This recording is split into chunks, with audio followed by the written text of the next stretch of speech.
How's it going, guys? It's Joe. Welcome to the channel. We've got so much we gotta cover today, so let's get right into it. So in this video, I'm about to show you, we're gonna be going against this particular General Skywalker team, which is quite strong, and we're gonna be using Grandmaster Yoda in our Padme-led squad.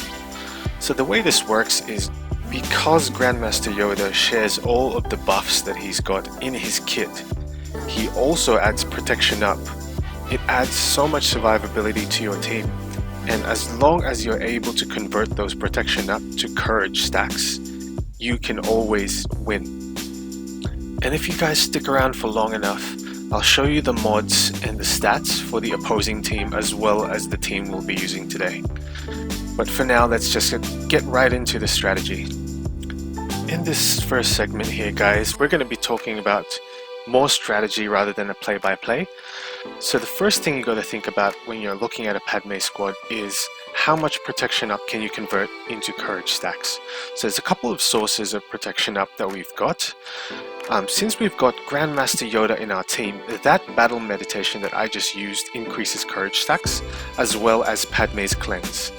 And even Jedi Knight Anakin's AoE adds courage stacks as well. So from then on, you've already got 3 main sources of courage stacks, and you're going to utilize them. The main idea here is when you're fighting a General Skywalker squad, you got to have enough survivability as well as enough damage. So everyone here is pretty much modded for offense to apply as much damage as I possibly can and in the shortest time. The longer this fight lasts, the more likely it is that you lose, and that's because every single time a clone trooper takes a turn, you're going to have so much more damage output from Rex. And when you get to the end here where I've beaten all of his teammates, that's when you got to start worrying and getting ready for it. So as you can see, I've been saving my battle meditation for last, because I know that once General Skywalker gets up from this, we're gonna need all the foresight we can get. So as you can see, that foresight helped, and we survived that force push. And the way General Skywalker's kit works is every time he crits you, he puts your abilities on cooldown.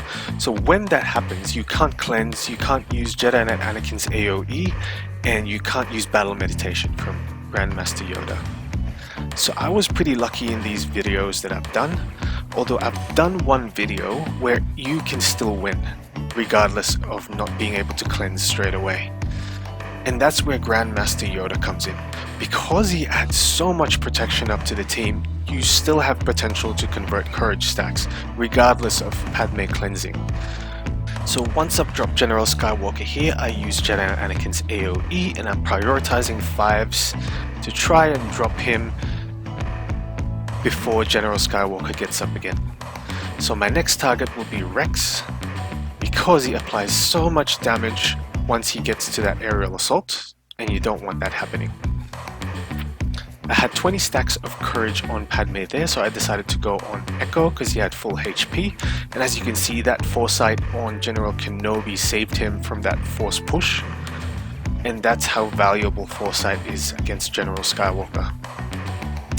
So once I drop General Skywalker here, I'm gonna try and beat Ahsoka, but keeping in mind that I'm gonna try and increase my protection up in that time.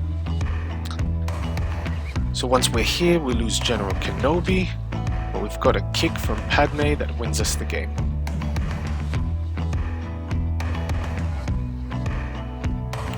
So like I said before, the main idea against General Skywalker is have as much survivability as you can while having the most amount of damage as well.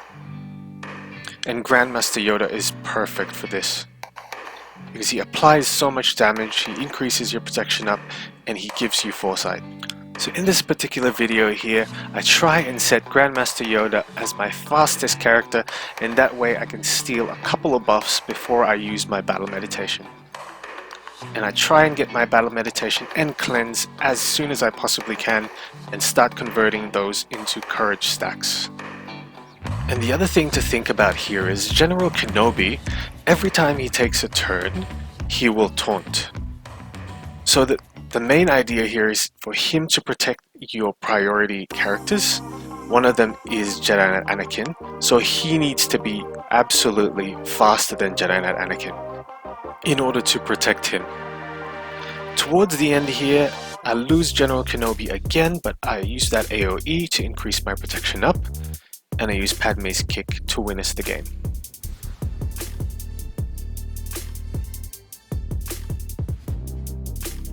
So as you can see, this guy is the absolute beast of our shard.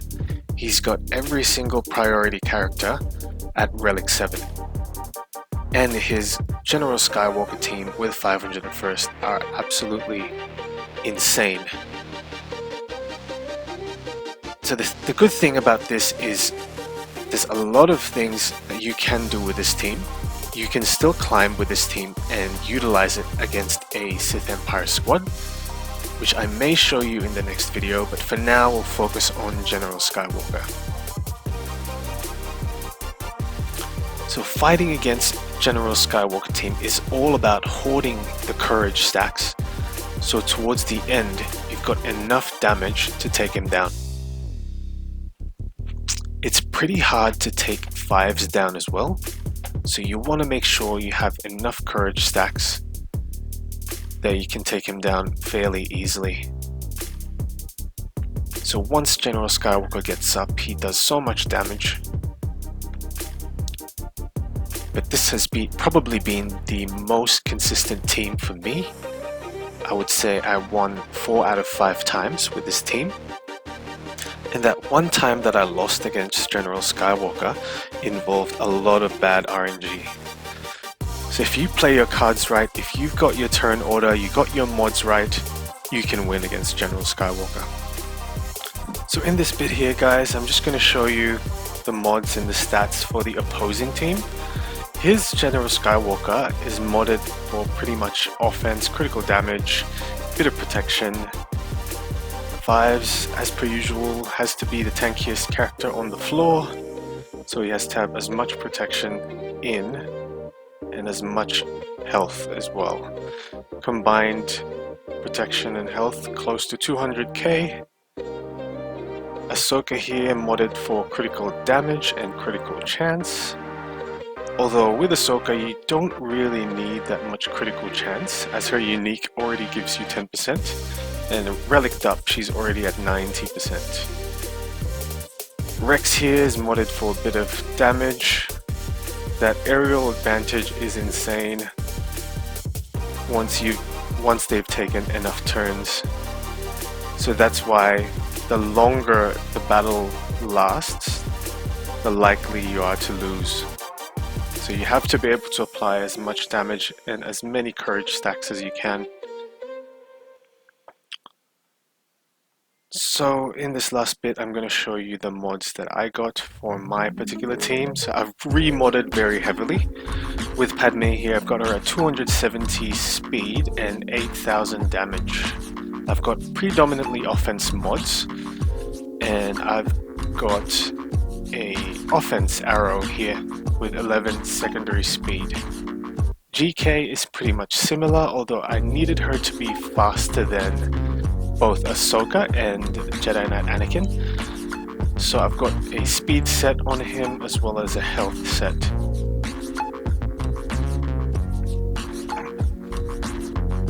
Ahsoka, I've modded her to apply as much possible damage as I can, so I didn't even worry too much about speed.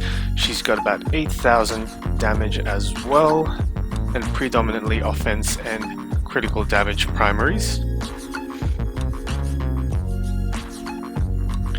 Jedi Knight Anakin is modded for offense, although I've built him up for a little bit more survivability. So he's got 90,000 health, as you can see, and he's got a lot of health primaries. I've got a health primary for a cross and a health primary for an arrow.